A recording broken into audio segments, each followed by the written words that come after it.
Hello friends, day 74. Last night I added 3 miles onto the route to go to Shenavall Bothy, but I'm not sure that was the best thing to have done because the guy I was sharing a room with was a very loud snorer and even my earplugs couldn't defeat that. But it is always interesting to meet people, and the ground around here is extremely boggy. And we had one of the guys staying there, Dutchman staying there last night, who was telling us how he had gone into one of the bogs right up to his waist, and his friend who was with him had to pull him out.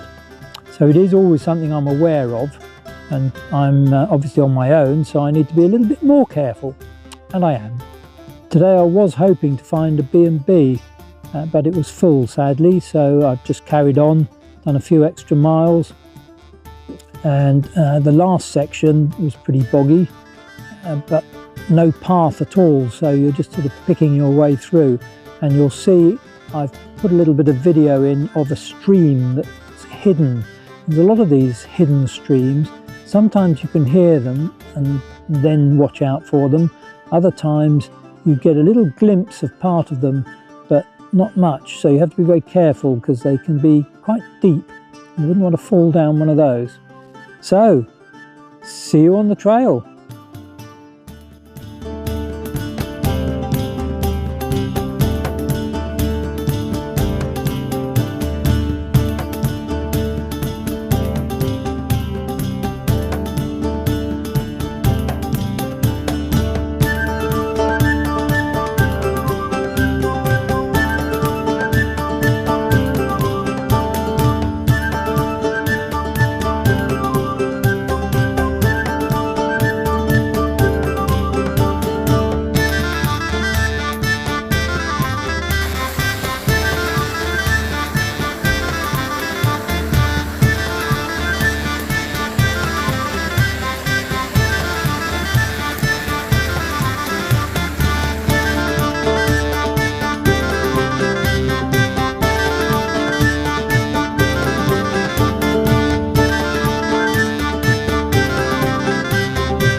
This is my room with a view tonight.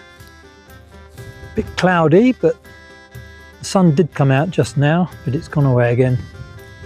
And look, I've even got my own personal little flower garden.